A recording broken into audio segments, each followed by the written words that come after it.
اعوذ باللہ السمیع العلیم من الشیطان اللعین الرجیم بسم اللہ الرحمن الرحیم ورفعنا لک ذکرک صدق اللہ مولانا العظیم وصدق رسولہ النبی الکریم۔ نہایت ہی واجب الاحترام بندگان خدا اور غلامان مصطفیٰ، آج کی یہ مبارک تقریب میلاد مصطفیٰ اور عرس سید غوث الورا کے نام سے موسوم ہے۔ میں نے ایک مشہور و معروف آیہ کریمہ کی تلاوت کا شرف حاصل کیا، وَرَفَعْنَا لَكَ ذِكْرَكَ، کہ ہم نے آپ کے ذکر کو بلند کر دیا۔ پیچھے سوالیہ انداز ہے، الم نشرح لک صدرک، کہ محبوب کیا ہم نے آپ کا سینہ آپ کے لیے آپ کی مرضی کے مطابق کھول نہیں دیا؟ وَوَضَعْنَا عَنْكَ وِزْرَكَ الَّذِي أَنْقَضَ ظَهْرَكَ، اور آپ کے بوجھ کو آپ سے دور نہیں کر دیا۔ وَرَفَعْنَا لَكَ ذِكْرَكَ، اور کیا ہم نے آپ کا ذکر آپ کی خاطر بلند نہیں کر دیا؟ یہ بڑی ناز اور لاڈ کی بات ہے، یہ یوں ہی بات نہیں ہے، بڑے ناز کی بات ہے۔ اللہ اپنے محبوب کی ناز برداریاں کر رہا ہے۔ یوں لگتا ہے جیسے محبوب کہیں روٹھا ہوا ہے اور اللہ منا رہا ہے محبوب کیوں روٹھ گیا ہے، یعنی وہ محبوب کو بہلا رہا ہے، اور محبوب کی رضا کا اللہ رب العزت خواہش مند ہے، خواہاں ہے کہ محبوب کسی طریقے سے راضی ہو جائے۔ ہر ایک اگرچہ یہ چاہتا ہے کہ اللہ راضی ہو جائے، خدا کی رضا چاہتے ہیں دو عالم، مگر خدا چاہتا ہے رضائے محمد، خدا چاہتا ہے رضائے محمد۔ ہر ایک یہ چاہتا ہے کہ رب راضی ہو جائے، اور ورفعنا لک ذکرک کہہ کے رب یہ کہتا ہے، وہ جو چاہتا ہے کہ اس کا محبوب راضی ہو جائے۔ اب دوسری بات یہ ہے کہ ذکر کو بلند کیا۔ حدیث کو میں اختصار کے ساتھ پڑھ لیتا ہوں کہ حضرت رسول کائنات نے تفصیل کے لیے جبریل سے کہا کہ یہ جو ورفعنا لک ذکرک ہے، اللہ نے میرا ذکر میری خاطر بلند کیا ہے۔ جبریل ذرا تو بتا کہ یہ جو بلند کیا ہے یہ کس طرح بلند کیا، یہ بلندی کا مطلب کیا ہے؟ تو جبریل عرض کرتے ہیں یا رسول اللہ، اے جعلت ذکرک مع ذکری، اس بلندی کا پہلا مطلب یہ ہے کہ اللہ فرما رہا ہے محبوب جہاں میرا ذکر ہوگا وہاں تیرا ذکر ہوگا، جہاں میرا ذکر ہوگا وہاں تیرا ذکر ہوگا۔ پھر کہا اس کا دوسرا مرتبہ اس بلندی کا یہ ہے کہ اللہ فرما رہا ہے محبوب جعلت ذکرک ذکری، محبوب میں تیرے ذکر ہی کو اپنا ذکر بنا لوں گا، تیرے ذکر ہی کو اپنا ذکر بنا لوں گا۔ جسے خواجہ غلام فرید کی زبان میں اگر سمجھنا ہو تو پھر یہ ہے کہ محمد محمد کریں دے گزر گئے، یعنی جو ذکر مصطفیٰ ہے وہی دراصل ذکر خدا ہے۔ اب میں ایک آیت پڑھ دوں اور اس کا ترجمہ اگر دوسری طرح سے کر لیا جائے جس طرح عموماً کیا نہیں جاتا۔ اللہ رب العزت نے قرآن کریم میں فرمایا الا بذکر اللہ تطمئن القلوب، یہ خبردار اللہ ہی کے ذکر سے دلوں کو تسکین ملتی ہے، اللہ ہی کے ذکر سے دلوں کو تسکین ملتی ہے، دل سکون پاتے ہیں۔ اب اللہ کا ذکر کیا ہے؟ اللہ کا ذکر کیا ہے؟ ہم یہی سمجھتے ہیں کہ اللہ کا ذکر کیا ہوتا ہے جی؟ اللہ اللہ کرنا ہوتا ہے، مگر جعلت ذکرک ذکری، محبوب تیرا ذکر ہی میرا ذکر ہے۔ اور اللہ کا ذکر کیا ہے؟ اللہ کیا کرتا ہے؟ اللہ محمد محمد کرتا ہے۔ اللہ کیا کرتا ہے؟ محمد محمد کرتا ہے۔ اور کب سے کر رہا ہے؟ جب سے وہ ہے، اور کب تک کرتا رہے گا؟ جب تک وہ رہے گا، جب تک وہ رہے گا۔ وہ کب سے ہے یہ وہ جانتا ہے، اور کب تک رہے گا یہ وہ جانتا ہے۔ اب یہاں میں اگر ٹھہر کر ایک بات کر لوں گا اور سوال کے انداز میں کر دوں تو آپ مجھے جواب دیں کہ کائنات میں سب سے بڑا زیادہ ذکر کس کا ہوتا ہے؟ اللہ کا یا رسول کا؟ کائنات کی ہر شے قرآن کہتا ہے کس کا ذکر کرتی ہے؟ اللہ کا ذکر کرتی ہے۔ اللہ کے ذکر کو سمجھ گئے کہ اللہ کا ذکر کرتی ہے، یعنی وہ اللہ اللہ کرتی ہے یا محمد محمد کرتی ہے؟ محمد محمد کرتی ہے، کیونکہ اللہ کا ذکر تو محمد محمد ہے۔ مگر اگر اللہ کے ذکر سے مراد بندہ جو اللہ کا ذکر کرتا ہے، یعنی اللہ اگر اس ذکر کو لیا جائے تو بظاہر یہ لگتا ہے کہ کائنات میں سب سے زیادہ ذکر کس کا ہوتا ہے؟ اللہ کا ہوتا ہے۔ مگر حقیقت یہ ہے کہ ساری کائنات مل کر اول سے آخر تک سارے زمانوں کی ساری کائنات مل کر شب و روز ہر پل اللہ اللہ کرتی رہے، مگر اس کے مقابلے میں صرف ایک بار اللہ محمد کر دے تو ذکر کس کا بڑا ہوا؟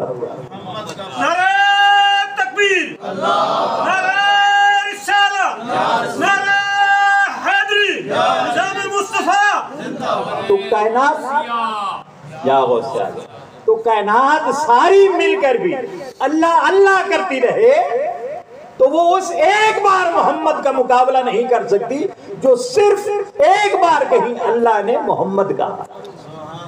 اور پہلی بار جب محمد کہا تھا وہ کب کہا تھا؟ وہ کب کہا تھا؟ اللہ رب العزت نے حضرت جابر بن عبداللہ عرض کرتے ہیں باری تعالیٰ آپ متا وجبت لکن نبوہ، یا رسول اللہ آپ کو نبوت کب ملی؟ کب ملی؟ تو فرمانے لگے وَآدَمُ بَيْنَ الْمَاءِ وَالطِّينِ، میں تب کا نبی ہوں جب آدم ابھی مٹی اور گارے میں تھے، پانی اور مٹی کا گارا بنا ہوا تھا، ابھی وجود آدم خاکی بنا بھی نہیں تھا۔ اور آقا فرماتے ہیں کہ اللہ رب العزت نے اول ما خلق اللہ نور نبی من نوری، اللہ رب العزت نے ساری کائنات کی تخلیق سے پہلے اے جابر تیرے نبی کے نور کو اپنے نور سے پیدا کیا۔ تو اللہ رب العزت نے جب حضور کے نور کو اپنے ہی نور سے پیدا کیا، اپنے ہی نور سے پیدا فرمایا، تو اب اس نور کو اپنے سامنے رکھا۔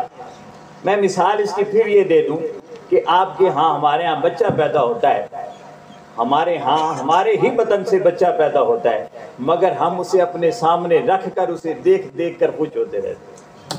ہوتا ہے کہ نہیں؟ یہ فطرت کا تقاضا ہے۔ رب تعالیٰ نے بھی اپنے نور سے جب مصطفیٰ کے نور کو تراشا ہے تو اس نور کو سامنے رکھا اور پھر دیکھتا رہ گیا، اور پھر دیکھتا رہ گیا، دیکھتے دیکھتے اس نور کے حسن کی باتیں کرنے لگا۔ جس طرح ہم کہتے ہیں کہ یہ اتنا خوبصورت، اس کی ناک اتنی خوبصورت، اس کی آنکھیں اتنی خوبصورت، اس کے بال اتنے خوبصورت، اس کے نقش اتنے خوبصورت ہیں، اس کی انگلیاں خوبصورت ہیں، اس کے ناخن خوبصورت ہیں۔ ہم اپنے بچے کی خوبصورتی کا اظہار کرتے رہتے ہیں اور اس کے حسن کے تذکرے کرتے رہتے ہیں، جبکہ وہ ہمارے ہی بدن سے پیدا ہوا ہوتا ہے، مگر وہ حسن مطلق ہے جس کے حسن مطلق کے نور سے مصطفیٰ پیدا ہوئے اور خود رب نے تخلیق کیے ہیں، خود رب نے تخلیق کیے۔ ندیم قاسمی کا ایک شعر ہے کہ جس بھی فنکار کے شاہکار ہو تم، جس بھی فنکار کے شاہکار ہو تم،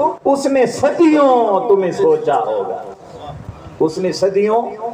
ایک مولوی صاحب مجھے کہنے لگے کہ یہ شعر غلط ہے، میں نے کہا ہاں غلط ہے، یہ شعر غلط ہے، واقعی غلط۔ وہ بڑا خوش ہوا کہ چلو ایک بریلوی تو میرے نال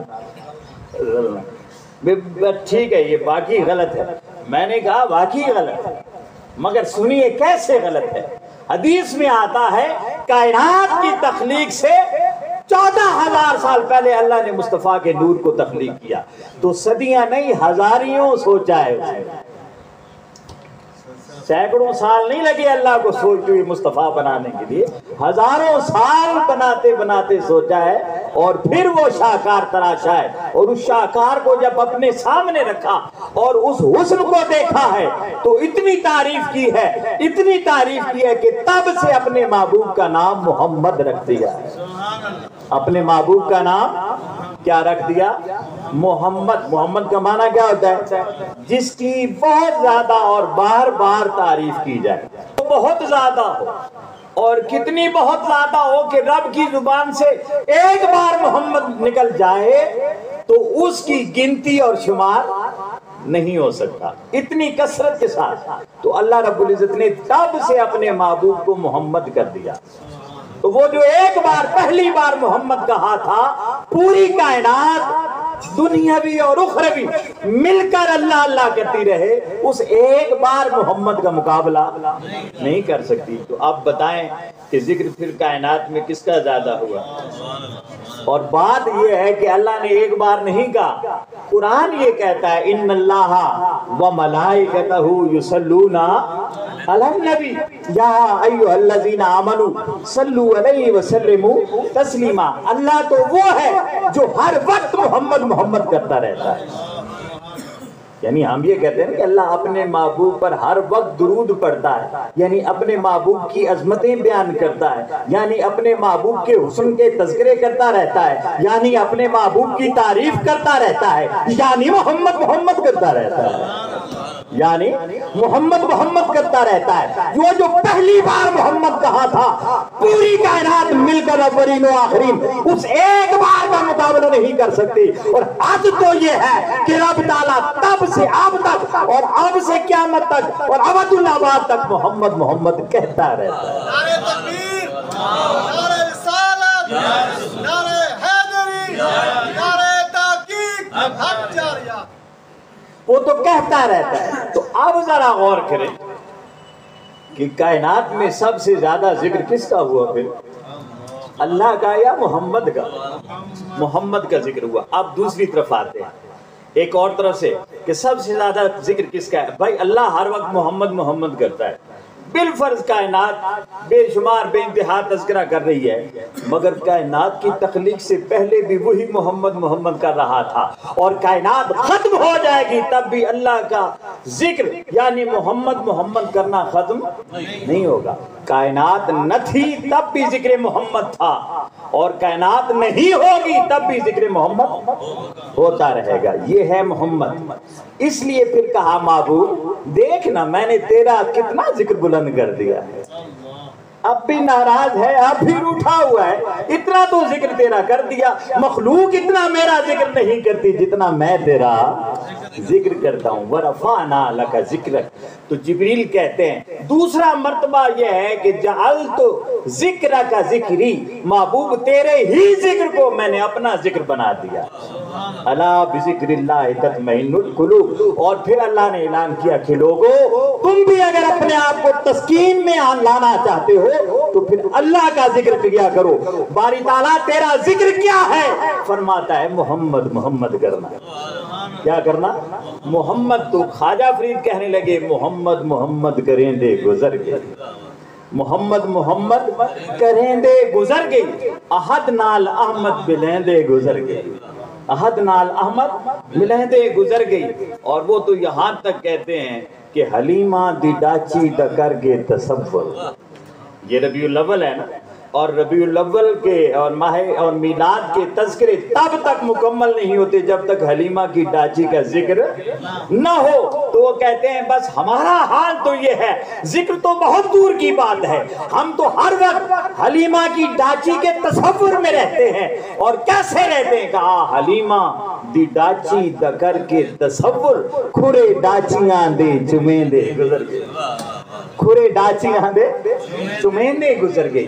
تو یہ ہے تیرے ذکر ہی کو میں نے اپنا ذکر بنا دیا۔ اب اگلا تیسرا مرتبہ کیا ہے؟ وَرَفَعْنَا لَكَ ذِكْرَكَ۔ تو جبریل عرض کرتے ہیں مولا یا رسول اللہ، تیسرا جو وَرَفَعْنَا لَكَ ذِكْرَكَ کا مرتبہ اور درجہ ہے وہ یہ ہے کہ محبوب جعلتک ذکری، میں نے خود تجھے اپنا ذکر بنا دیا۔ یہ بہت نازک معاملہ ہے، خود تجھی کو اپنا ذکر بنا دیا، یعنی تیری ذات کو تکنا میرا ذکر، تیری ذات کی پیروی میرا ذکر، تیری ذات کی اتباع میرا ذکر، تیری ذات کی اطاعت میرا ذکر، تجھے دیکھتے رہنا میرا ذکر، تیری مجلس میں بیٹھنا میرا ذکر، تیرے تذکرے چھیڑنا میرا تذکرہ ہے۔ جعلتک ذکری، محبوب خود تجھ کو میں نے اپنا ذکر بنا دیا ہے، یعنی میں ذکر ہی تیرا کرتا رہتا۔ میں تو ذکر ہی تیرا کرتا رہتا ہوں، اور جب جب تیرا ذکر ہوتا ہے تب تب میرا ہی ذکر ہوتا ہے. یعنی ذکر صرف تیرا ہوتا ہے، ذکر صرف تیرا ہوتا ہے. قرآن کریم میں کئی ایسے مقامات ہیں، بنیادی طور پر اگر انہیں کھینچ کر لایا جائے تو 40 مقامات ایسے ہیں، 40 مقامات جہاں اللہ رب العزت نے اپنے ذکر کے ساتھ محبوب کا ذکر رکھا ہے، اپنے ذکر کے ساتھ محبوب کا ذکر رکھا ہے. اور پھر 18 مقامات یا 22 ایسے مقامات ہیں جہاں صرف ذکر ہی مصطفیٰ کا کیا ہے. کہا مصطفیٰ کا ذکر ہی میرا ذکر ہے، مصطفیٰ کا ذکر ہی میرا ذکر ہے. میں یطع الرسول فقط اطاع اللہ، جس نے محبوب کی اطاعت کی اس نے میری اطاعت کی. تو اب کیا ہوا؟ یعنی مصطفیٰ کی پیروی ہی خدا کی، جعلتو کا ذکری، تیری پیروی ہی اور تیرا ذکر ہی اور تجھی کو میں نے اپنا ذکر بنا دیا. اسی لیے فرمایا کہ لقد کان لکم فی رسول اللہ اسوۃ، کہ لوگوں ایسے کیا کرو، میرا ذکر کیا کرو، میرے محبوب کی عادات کو اپنا لو، میرا ذکر ہے. سچ بولا کرو، میرا ذکر ہے. جھوٹ سے پرہیز کیا کرو، میرا ذکر ہے. غیبت سے بچا کرو، میرا ذکر ہے. اور یہ سیرت کس کی ہے؟ مصطفیٰ کی. سیرت کس کی؟ مصطفیٰ کی ہے. پیار سے بات کیا کرو، بے سہاروں کا سہارا بنا کرو، سیرت مصطفیٰ کی ہے، ذکر خدا کا. بے چینوں کا چین بنا کرو، سیرت اسوہ مصطفیٰ کا ہے، ذکر خدا کا، ذکر خدا کا ہے. اب کھانا پینا، چلنا پھرنا، اٹھنا بیٹھنا، ہر حال میں مصطفیٰ کی اتباع اور رسول کائنات کے اسوہ کی پیروی مصطفیٰ کی اسوہ کی ہے. اور ذکر کس کا ہے؟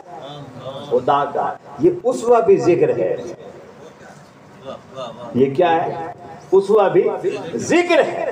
یعنی مصطفیٰ کا اسوہ اپناتے جاؤ، ایک ایک خصلت، ایک ایک عادت رسول کائنات کی اپناتے جاؤ. یوں سمجھتے جاؤ تم اللہ کے ذاکر ہو گئے، اللہ کے ذکر میں مست ہوتے جا رہے ہو. اللہ کے گویا اللہ کے ذکر کی مستی رسول کائنات کے اسوہ کی پیروی کے بغیر ممکن ہی. ہم تسبیح، ہم کیا پھیرتے ہیں؟ تسبیح پھری تے دل نہ پھریا، کی لینا تسبیح ہاتھ پھڑ تے چلے کٹے پر رب نہ ملیا، کی لینا چلیاں وچ. سب سے بڑا چلہ مصطفیٰ کا اسوہ ہے، اسے اپناتے جاؤ، رب کے قریب ہوتے جاؤ. یہ سب سے بڑا چلہ ہے رسول کائنات کا اسوہ. چلتے پھرتے اسے الگ کسی غار میں بیٹھنے کی ضرورت نہیں، گھر میں بیٹھے ہو، بچوں میں بیٹھے ہو، رسول کے اسوہ کے مطابق بیٹھے ہو، اللہ کا ذکر ہو رہا ہے، تسبیح چل رہی ہے، تسبیح چل رہی ہے. مجلس میں بیٹھے ہو، کسی کی غیبت نہیں کر رہے، کسی پر بہتان نہیں لگا رہے، کسی کے الٹے نام نہیں لے رہے، کسی کی بدگوئی نہیں کر رہے، کسی کی چغلی نہیں کر رہے. یہ تسبیح چل رہی ہے، چلہ ہو رہا ہے. یہ کیا چل رہی ہے؟ تسبیح چل رہی ہے، یہ چلہ ہو رہا ہے. رسول کا اسوہ اپنایا ہوا ہے، یتیموں کے سروں پر ہاتھ رکھا ہے، یہ تسبیح چل رہی ہے، چلہ ہو رہا ہے. یہ کیا ہو رہا ہے؟ بازار میں نکل جاؤ، دکان پر بیٹھے ہو، ترازو ٹھیک رکھو، تسبیح چل رہی ہے، چلہ ہو رہا ہے. ترازو اپنا ٹھیک رکھو، یوں سمجھو کہ تسبیح چل رہی ہے. کیا چل رہی ہے؟ تسبیح دا تم کسبی ہوئے تے تیرے منوں نہ گئی پلیتی ہوئی. ہم تسبیح کے کسبی ہیں، سمجھتے ہیں اللہ اللہ کرتے رہیں گے تو اللہ کے قریب ہو جائیں گے. دوستو اللہ کی قربت کا ایک ہی راستہ ہے، مصطفیٰ سے پیار کرنا. مگر پیار سے یہ مراد نہیں کہ 12 ربیع الاول کو جھنڈیاں لگانے، پیار سے یہ مراد نہیں کہ آپ نے لنگر پکانا ہے، مشل بردار جلوس نکالنا ہے، آپ نے لائٹنگ کر لینی ہے. پیار سے یہ مراد، یہ پیار کا ایک اظہار ہے، یہ پیار کا ایک، یہ پیار مکمل پیار نہیں ہے. مکمل پیار کب ہوتا ہے؟ جب آپ اپنے گھر کو سجاتے ہیں. اگر اسی طرح اسوہ محمدی میں اپنے من کو سجا لیں، یہ پیار ہوتا ہے. اور یہ چلہ ہوتا ہے، یہی تسبیح ہوتی ہے، یہی تسبیح ہوتی ہے تو ہر وقت محمد محمد کرنا، یعنی ہر وقت اسوہ پیغمبری سامنے ہو. یہ نعت بھی ہے، یہ درود بھی ہے، یہ چلہ بھی ہے، یہ تسبیح بھی ہے. ہر وقت اسوہ پیغمبری سامنے ہو، رسول کائنات کی پیروی ہو، اسی کو نعت کہتے ہیں. یہ چند اشعار کا پڑھ لینا سر کے ساتھ یہ نعت نہیں ہے، یہ بھی نعت ہے مگر یہی نعت نہیں ہے. نعت دراصل یہ ہے کہ اپنے آپ کو رسول کائنات کے اسوہ کے مطابق ڈھال لیا جائے، حضور کے اسوہ کے مطابق. تو بندہ چلتا پھرتا نعت ہے، بندہ چلتا پھرتا درود ہے، بندہ چلتا پھرتا تسبیح ہے، بندہ چلتا پھرتا اللہ کے ذکر میں مست ہے، اللہ کے ذکر میں مست ہے. بندہ جہاں جا رہا ہے وہ چلے میں ہے، وہ چلہ گاہ میں ہے. وہ کہاں ہے؟ چلے میں ہے. اور یہ چلے کی سمجھ آ رہی ہے؟ ویسے پرانے لوگ غاروں میں جا کر بیٹھتے تھے اپنے من کی پاکیزگی کے لیے. یہ اچھی بات ہے. رسول کائنات بھی غار حرا میں جا کر بیٹھا کرتے تھے اعلان نبوت سے پہلے. تو اب بھی جو شخص تنہائی میں بڑا خوبصورت کسی کا شعر ہے کہتے ہیں رہتے ہیں اہل شہر کے سائے سے دور دور، رہتے ہیں اہل شہر کے سائے سے دور دور، ہم آہوان دشت کی صورت ڈرے ڈرے، ہم آہوان دشت کی صورت ڈرے ڈرے. یعنی وہ ڈر کر نکل جاتے تھے کہ اللہ کو تنہائی میں بیٹھ کر یاد کریں. دوستان ذوالفقار وہ تنہائی بھی ایک وقت تک ہوتی ہے. یہ نہیں ہے کہ آپ تنہائی میں بیٹھے رہیں اور معاشرے سے آپ لا تعلق ہو جائیں. زندگی کا لمحہ لمحہ چلہ بن سکتا ہے، نعت بن سکتا ہے، درود بن سکتا ہے اگر آپ رسول کائنات کے اسوہ کے مطابق چل رہے ہیں. اب دیکھا جائے تو رسول کائنات سے بڑا کام بھی کسی کے سپرد ہوا؟ بتائیے، حضور سے بڑا کام بھی کسی کے سپرد ہوا؟ کائنات میں نہیں ہوا، کسی نبی کو نہیں ملا. اور کسی شخص کو اتنا بھاری اور وزنی اللہ فرماتا ہے اِنَّا سَنُلْقِي عَلَيْكَ قَوْلًا ثَقِيلًا، میں بہت بڑا بھار محبوب تجھے دینا چاہتا ہوں، تجھ پر ڈالنا چاہتا ہوں، بہت بڑا بھار. اور آیات قرآن کی کہتی ہیں کہ جب پہاڑوں سے کہا نا کہ اس امانت کو سنبھال لو تو وہ اشفقنا، تو وہ پھٹ گئے، ڈر سے پھٹ گئے اور انکار کر دیا کہ مولا یہ وزن ہم سے اٹھایا تو مصطفیٰ نے اٹھایا. اب دیکھیں اتنا وزن تھا کہ پہاڑ نہیں اٹھا سکے، زمین دھرتی نہیں اٹھا سکی، مصطفیٰ نے اٹھا لیا. تو چاہیے تو یہ تھا کہ مصطفیٰ کریم نہ شادی کرتے، نہ تجارت کرتے، نہ بچے ہوتے، نہ کھاتے پیتے، کچھ بھی معاملات معاشرے کے اور معاشرت کے کوئی معاملات نہ ہوتے، کیونکہ سب سے بڑا بھار تو حضور پر تھا. مگر حضور معاشرے میں رہے، معاشرے میں رہے اور معاشرے کے تمام تر معاملات کو بھی نمٹایا ہے. اور وقت کا جو غلیظ ترین معاشرہ تھا اس معاشرے میں رسول کائنات کو بھیجا گیا. اب جو میں اگلے موضوع کی طرف چلے، وَرَفَعْنَا لَكَ ذِكْرَكَ، محبوب تیری خاطر کیا ہم نے تیری چاہت میں تیرا ذکر بلند نہیں کر دیا تھا؟ یہ محبت کی ہم بات کر رہے تھے. یعنی محبوب روٹھ گیا اور محب منا رہا. تو اللہ رب العزت اپنے محبوب سے باتیں، محبوب گویا روٹھا ہوا ہے اور محبوب کو محب منا رہا. الم نشرح لک صدرک ووضعنا عنک وزرک الذی انقض ظہرک ورفعنا، اور ہم نے تیرا ذکر تیرے لیے بلند نہیں ہے. جتنا تو نے چاہا، جتنا تو نے چاہا میں نے اتنا تجھے دے نہیں دیا، تیرا ذکر بلند نہیں کر دیا.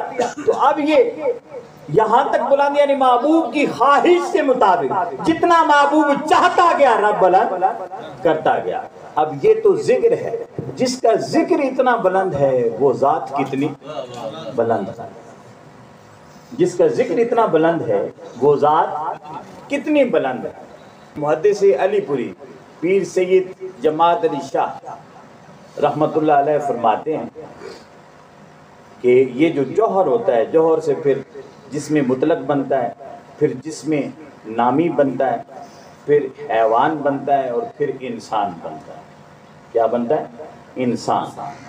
تو وہ اور طریقے سے بات کر رہے ہیں، میں نے دوسری طرف لے کر جانا ہے، میں اس لیے اسے اور طریقے سے بات کر رہا ہوں۔ پھر وہ انسان بن جاتے ہیں۔ انسان کا دوسرا نام بشر کیا ہے؟ بشر۔ یہاں پر میں ٹھہر جاؤں تو پھر بہت ٹھہر جائیں گے، اسے یہاں بشر انشاءاللہ سلیم صاحب کسی وقت اس پر گفتگو کریں گے جب مل کر بیٹھیں گے۔ تو دوسرا نام ہے بشر، ایک عام بشر ہے، مومن ہو جا کافر ہو، اس سے اوپر مومن آتا ہے، مومن سے اوپر صالح کا درجہ، صالح سے اوپر مجتہد کا درجہ، مجتہد سے اوپر متقی کا درجہ، متقی سے اوپر اوتاد آتا ہے، اوتاد سے اوپر کتب آتا ہے، کتب سے اوپر قطب الاقطاب آتا ہے، قطب الاقطاب سے اوپر غوث آتا ہے، اور غوث سے اوپر غوث اعظم آتا ہے، غوث سے اوپر غوث اعظم آتا ہے۔ یہ مصطفیٰ تو ابھی بہت دور ہے، غوث تک پہنچنا بھی سب کے بس کی بات نہیں ہے، غوث تک پہنچنا بھی اتنے آسان بات نہیں ہے۔ اور میں صرف اب 2-3 احادیث آپ کو یہاں ٹھہر کر کہ غوث کسے کہتے ہیں اور اس کی شان کیا، احادیث کی روشنی میں۔ کس کی روشنی میں؟ واقعہ نہیں ہے، یہ کیا ہے؟ حدیث ہے۔ حضرت حذیفہ بن یمان رضی اللہ تعالیٰ عنہ، انہیں سر رسول کہتے ہیں، یعنی حضور کے رازدان تھے۔ ان کی شان یہ تھی کہ حضور نے انہیں اپنا رازدان، ہر کوئی رازدار نہیں ہونا، کوئی بھی ہونا تو وہ چن کے رکھے نا بندہ۔ رسول کائنات نے اپنا جو رازدار بنایا ہوا تھا وہ کون تھے؟ حذیفہ بن یمان۔ حضور فرماتے ہیں، وہ فرماتے ہیں قال الابدال بالشام، جو ابدال ہوتے ہیں وہ شام میں رہا کرتے ہیں۔ یہ بڑی ٹیکنیکل گفتگو ہے اور بڑی روحانی گفتگو ہے، تھوڑی مشکل بھی ہوگی مگر اسے سمجھنا ہے، اور اگر مشکل ہو تو گلہ سلیم صاحب کو دینا ہے، میں ان کے مزاج کے مطابق بات کر رہا ہوں،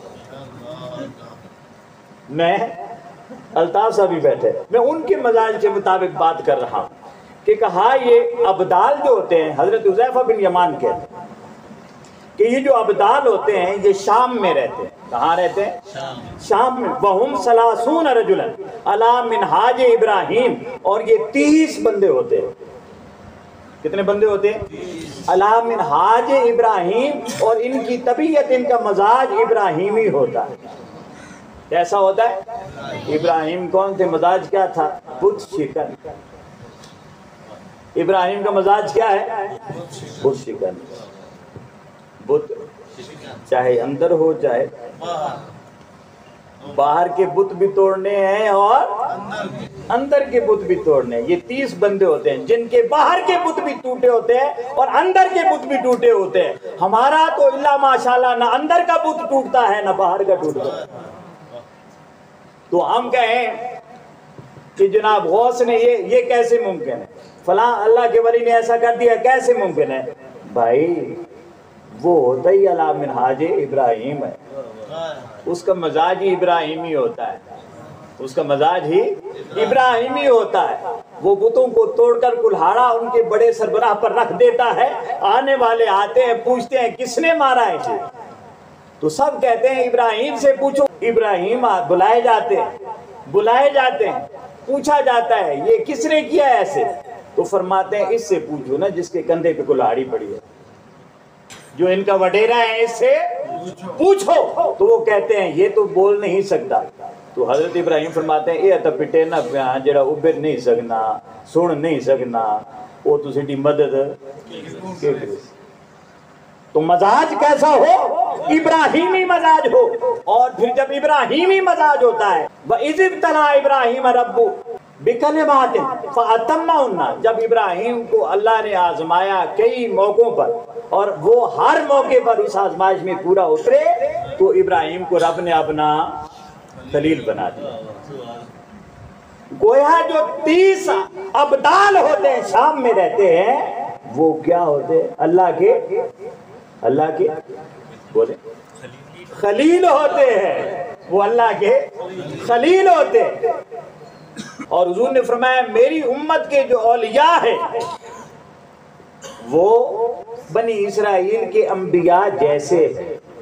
اب 30 آدمی یہ ہیں، اور پھر فرمایا کلما ماتا رجل ابدل اللہ مکانہ آخر، کہ جب بھی کوئی ایک اس دنیا سے رخصت ہوتا ہے اللہ تعالیٰ اس کی جگہ دوسرا اس کی جگہ سلیکٹ ہو جاتا ہے، دوسرے کو متعین کر دیا جاتا ہے، اس کا تقرر ہو جاتا ہے، اس لیے اسے ابدال کہتے ہیں۔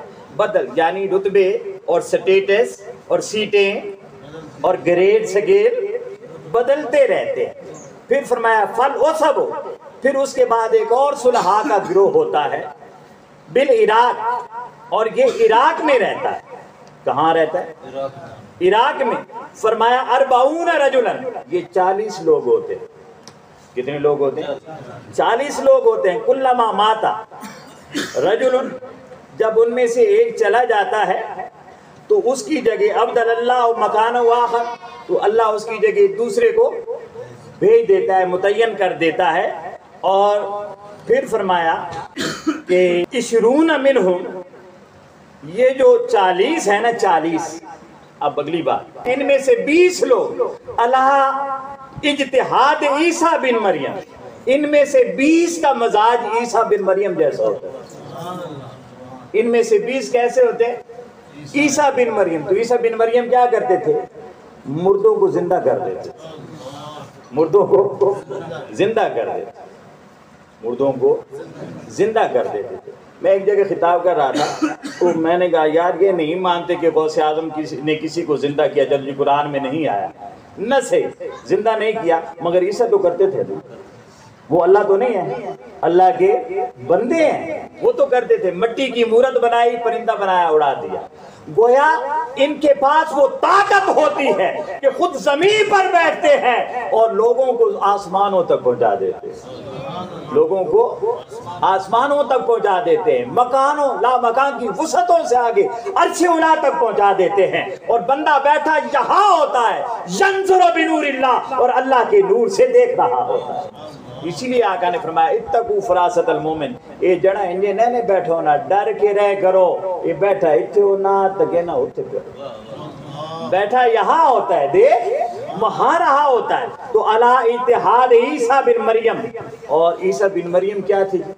لقب کیا ہے آپ کا؟ روح اللہ۔ لقب کیا ہے؟ روح اللہ۔ روح اللہ سمجھ آ گئی؟ اللہ کی روح، اللہ کی روح۔ پھر کہا یعنی مردوں کو زندہ کرتے ہیں، پرندوں کو مٹی کے پرندے بنائے اور انہیں زندہ کیا، پھونک ماری اڑ گئے۔ قرآن میں یہ معجزے بیان ہے کہ نہیں؟ سنے ہوئے ہیں نا، اور پڑھتے بھی رہتے ہیں۔ وَعِشْرُونَ مِنْهُمْ قَدْ اُوتُوا مَزَامِيرَ، مزامیر آل داؤد۔ اے بڑی گالی، فلانا نچنا آتے، فلانا ڈور مرنا آتے، فلانا قوالیاں سننا، گلا ہونی آنا تھی الطاف صاحب۔ ہاں میں وہ ایک بات بھی بتاتا ہوں آپ۔ وَعِشْرُونَ مِنْهُمْ قَدْ اُوتُوا مَزَامِيرَ آلِ داؤد، اور 20 ان میں سے یہ ہیں جنہیں اللہ نے داؤد کی اولاد کے وہ مزامیر، وہ انسٹرومنٹ، وہ آلات موسیقی دے رکھے، وہ آلات موسیقی دے رکھے۔ یہ جو چشتی رنگ، یہ جو چشتی رنگ ہے، آلات موسیقی دے رکھے۔ لوگ اعتراض کرنے نے نچنا پہ بلا وقت تو کچھ نچنا پہ، فلانا تو کو نچنا۔ ارے یہ آلات موسیقی، انہیں داؤد کا مزاج انہیں اللہ نے عطا کر رکھا ہے۔ کون سا مزاج؟ داؤد کا نہ صرف مزاج دیا ہے بلکہ مزامیر بھی، سارے آلات موسیقی بھی اٹھا کر انہیں کو دے دیے۔ اور مزے نکال ایک دسا، مزامیر مزمار کی جمع ہے، اور زمرہ یزمر زمرن، یہ لفظ اس کا معنی ہوتا ہے بانسری بجانا۔ مولی نے کہ بانسری نکال کر تک اوہ ہو، یہ تو حدیث نہیں وچ بانسری حرام ہے، کہتے ہیں کہ نہیں؟ حدیث میں حرام ہے۔ ارے حرام نہیں، رسول کائنات نے جو کانوں پر ہاتھ رکھے، میں سادہ سی مثال دے دیتا ہوں، سادہ سی مثال دے دیتا ہوں کہ آپ میں سے کئی لوگ ایسے ہیں جو گلی میں قمیض اتار کر جاتے ہیں کہ نہیں جاتے؟ بہنوں کہ نہیں؟ کونوں بہن گلی چ بتنے ہونے کہ نہیں؟ اوڑے چ بتنے ہونے ہو، کئی چاہ کے صرف بنین پائی ہونی، ستھن ٹنگی ہونی، قمیض کونی ہونی، بتنے ہونے کہ نہیں؟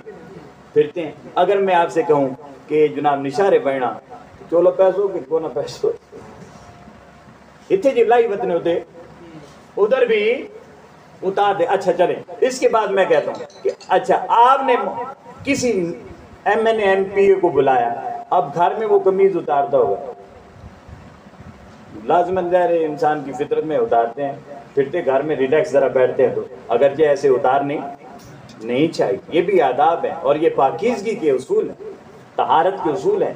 گھروں میں ہم بیٹھے رہتے ہیں نا، اٹھا یہ ہمارے بچے بھی مرد بھی، تو عام طور پر خواتین ہماری مائیں بہنیں بیٹیاں اندر گھر ہوتی ہیں اور ایک بڑی بڑی فیملی ہوتی ہے، گھر میں بہت ساری خواتین ہوتی ہیں، بھائی کی بیوی ہے، پھر آگے بہو بھی ہو سکتی ہے، بہت سارے ہوتے ہیں. تو ہم قمیض اتار کر بعض اوقات بنیان بھی اتار دیتے ہیں. ان سے طہارت جاتی ہے. ہمارے گھروں میں پاکیزگی اسی لیے نہیں کہ ہم نے کبھی حیا کرنا سیکھا ہی نہیں ہے. یہ چیز ہے، یہ پاکیزگی اپنا ہے. اپنے لباس پورا رکھیں، بے شک تنہا بیٹھے ہیں اور گھر میں آپ کے علاوہ کوئی اور نہیں. رسول کائنات نے تو اس حد تک فرما دیا ہے کہ گھر میں عورت اکیلی ہے بے شک، اور آپ دروازے پر آئے ہیں، دروازہ کھٹکھٹا کر اندر جائیں اور دروازے کی درازوں میں سے دیکھیں نہیں، سوراخوں میں ہو سکتا ہے اندر جو عورت ہے اس کے سر سے دوپٹہ سرک گیا. یہاں تو سر کا دوپٹہ اب دکان میں آتا بھی نہیں. اللہ نے تو اتنا حیا اور رسول کائنات نے تو اتنا حیا سکھایا. رسول کائنات کے سٹیٹس کے خلاف ہیں یہ چیزیں، ورنہ رسول کائنات تو گھر میں بیٹھ کر بچیوں سے دف پر شادی کے گانے بھی سنتے ہیں، شادی کے گانے بھی سنتے ہیں. تو بات یہ کر رہا ہوں کہ مضامین ملے. اب یہاں تک آپ پہنچ گئے یہ چشتی رنگ ہے، اور پھر فرماتے ہیں کہ وَالْعُصَبُ تُشْبِهُ الْأَبْدَالِ، یہ ایسے لوگ ہیں جو ابدالوں جیسے ہی ہوتے ہیں. اس کے بعد حضرت انس بن مالک سے روایت ہے، وہ فرماتے ہیں البدلاء 40 رجلا، 40 ابدال ہوتے ہیں، 22 لوگ ان میں سے شام میں رہتے ہیں، و18 18 لوگ عراق میں رہتے ہیں. وَكُلَّمَا مَاتَ وَاحِدًا بُدِّلَ آخَرُ، جب بھی کوئی ایک دنیا سے رخصت ہوتا ہے دوسرا آ جاتا ہے. اور فَإِذَا كَانَ عِندَ الْقِيَامَةِ، یہ خاص بات ہے، ماتو کلم، سب کا وصال ہو جائے گا، قیامت سے پہلے سب کا وصال ہو جائے گا. اگلی لائن سننے والی ہے. پھر آقا فرماتے ہیں، یہ حدیث شریف میں ہے کہ سب کا وصال ہو جائے گا. فَإِذَا جَاءَ الْأَمْرُ، اور پھر جب قیامت کا اعلان ہوگا، قُبِضُوا كُلُّهُمْ، ان سب کی روح قبض کر دی جائے گی. یعنی جب تک یہ زمین کے اوپر یا زمین کے اندر موجود ہے قیامت آنے والی نہیں ہے. قیامت تب آئے گی جب ان کی روح وہاں سے عرش اعلیٰ کی طرف، ملائے اعلیٰ کی طرف پرواز کر جائے گی، تب قیامت آئے گی. یعنی ان کا وجود چاہے یہ ظاہری حیات میں ہو یا وصال کے بعد ہو، ان کا وجود قیامت کو روکے ہوئے، قیامت کو روکے ہوئے. اور قیامت آئے گی تب جب اللہ رب العزت نے یہاں سے اٹھائے گا. اور پھر فرمایا اس کے بعد کہ فَإِنْدَ ذَلِكَ تَقُومُ السَّاعَةُ، اور جب یہ ان کے ارواح کو اوپر لے جائے گا تو پھر قیامت واقع ہو جائے گی. آخری اب جو میں بات کر رہا ہوں، غوث، بہت خوبصورت بات جی. سلیم صاحب، ان عبید بن محمد الاشی قال سمعت القطانی یقول النقباء 300، نقیب ہوتے ہیں 300. میں کیونکہ آپ سے ہی بات کر رہا ہوں، باقی جو سن رہے ہیں سمجھ رہے ہیں، اللہ کرے سب کو سمجھ آ جائے. نقیب ہوتے ہیں 300. والنجباء، نجیب ہوتے ہیں 70. والبدلاء 40، اور ابدال ہوتے ہیں 40. والاخیار 7، اور اخیار ہوتے ہیں 7. والامد 4، اور 4 امد ہوتے ہیں. والغوث 1، اور غوث 1، اور غوث 1. سمجھ آ گئی بات کی؟ یہاں تک سمجھ آ گئی؟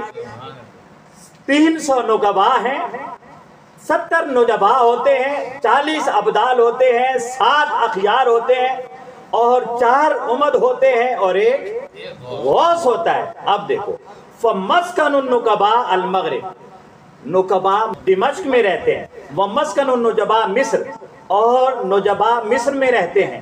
ومسکن الابدال شام، اور ابدال شام میں رہتے ہیں.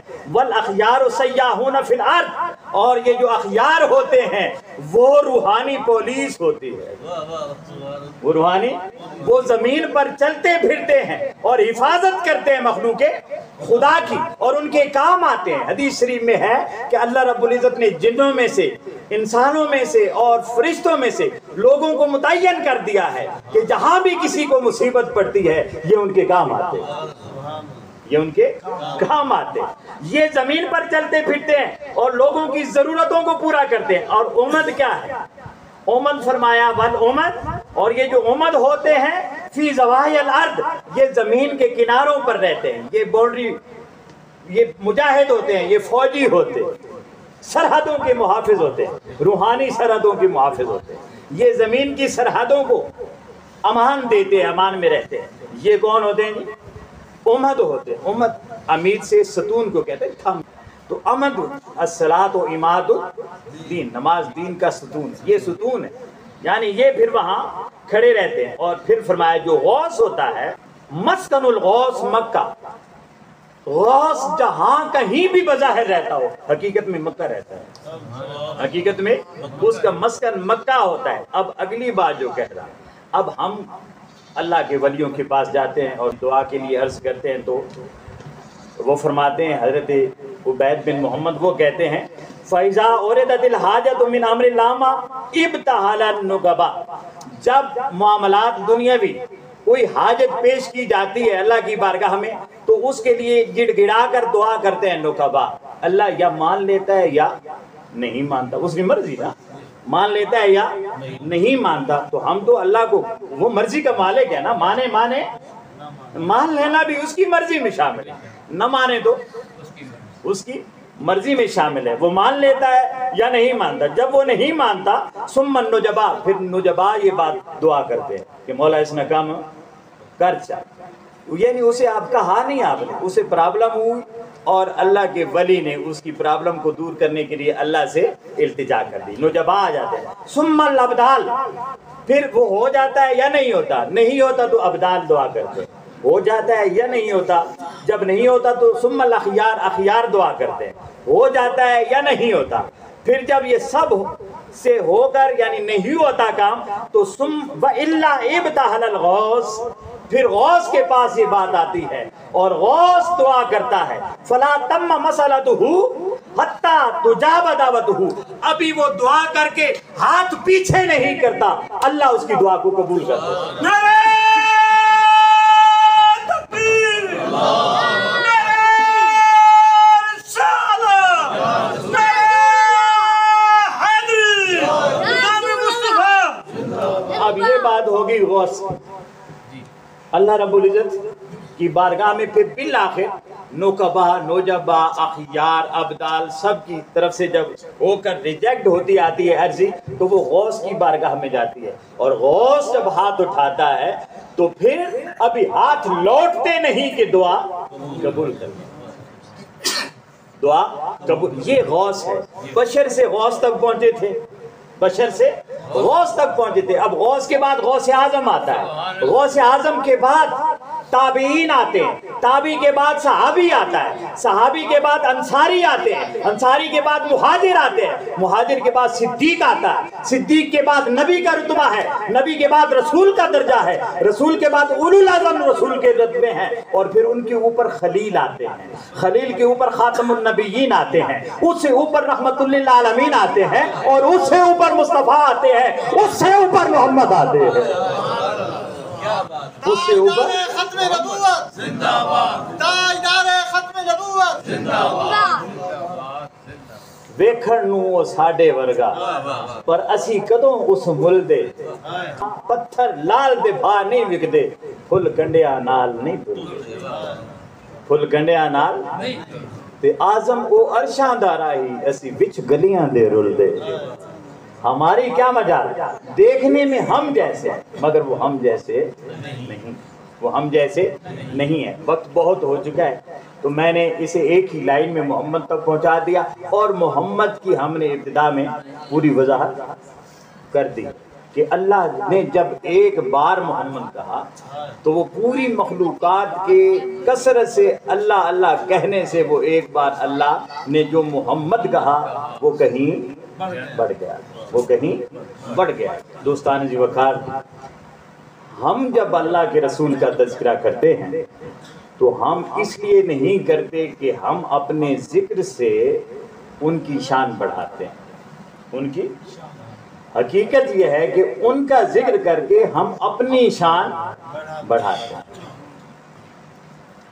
ہم اپنی شان بڑھاتے ہیں، ان کی شان نہیں۔ حضرت حسان بن ثابت نے کہا تھا وَأَحْسَنُ مِنْكَ لَمْ تَرَكَتُ عَيْنِ، محبوب آپ جیسا حسین کسی آنکھ نے دیکھا ہی نہیں۔ وَأَجْمَلُ مِنْكَ لَمْ تَلِدِ النِّسَاءُ، دیکھتی کیوں کہ آپ جیسا جمیل کسی ماں نے پیدا ہی نہیں کیا۔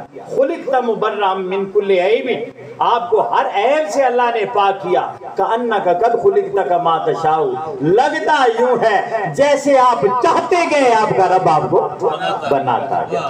یہ جب بات کی تو ذہن میں آیا یا لوگوں کے ذہن میں آیا کہ معاذ اللہ حضور کی تو یہ شان نہیں، یہ شعر میں اس نے بڑھا دی، یہ اس نے شعر میں بڑھا دی ہے۔ تو حضرت حسان بن ثابت خود کہنے لگے، یہ تعریفی کلمات کہہ کے نعت پڑھ کے کہنے لگے، ارے ما ام مدحت محمدم بمقالتی ولیکن مدحت مقالتی بمحمد، میں اپنی ان الفاظ سے اور اشعار سے مصطفیٰ کی شان نہیں بڑھاتا، حقیقت یہ ہے کہ تذکرہ محبوب کبریا کر کے میں اپنے اشعار کی شان بڑھاتا ہوں، میں اپنے اشعار کی شان بڑھاتا ہوں۔ اور اصغر گونڈوی نے کہا تھا جو چپ رہوں میں تو تو ہی ہے سب کچھ، جو چپ رہوں میں تو ہی ہے سب کچھ، جو کچھ کہا تو تیرا حسن ہو گیا محدود۔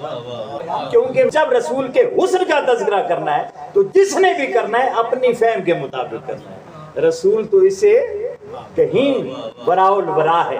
اسی لیے حضرت علی المرتضیٰ سے کسی نے پوچھا نا تو وہ فرمانے لگے لم ارى قبلہ مثلا ولم ارى بعدہ مثلا، نہ اس تو پہلے کوئی ہے جو ہے نہ اس تو بعد کوئی ہے جو ہے۔ اور اس کا ترجمہ جب پیر میر علی شاہ نے کیا تو وہ کہتے ہیں کوئی مثل نہ ڈھولن دی، کوئی مثل نہ ڈھولن دی، چپ کر میر علی ایتھے جا نہیں بولن، چپ کر میر علی ایتھے جا نہیں بولن دی۔ اللہ رب العزت آپ سب کو، ہم سب کو یہ جو چند لمحے ہم ذکر مصطفیٰ میں بیٹھے، ہمارا یہ بیٹھنا اپنی بارگاہ میں قبول فرمائے، اور اس گھر پر اور اس گھر کے افراد پر اللہ رب العزت اپنی خصوصی برکتوں کا نزول فرمائے، اور جتنے بھی حاضرین جتنی بھی نیک اور جائز تمنائیں لے کر بیٹھے، جو پریشانیاں اور مصیبتیں ہیں، اللہ رب العزت ان پریشانیوں سے انہیں نجات عطا فرمائے، انہیں سکھ سکون صحت امن اور سلامتی عطا فرمائے، سب کے دکھ درد مصیبتیں آفات و بلیات دور فرمائے، آپ سب کے ہم سب کے علم میں رزق میں مال میں جان میں عزت و آبرو میں برکتیں اور سعادتیں عطا فرمائے۔ وما علینا الا البلاغ المبین۔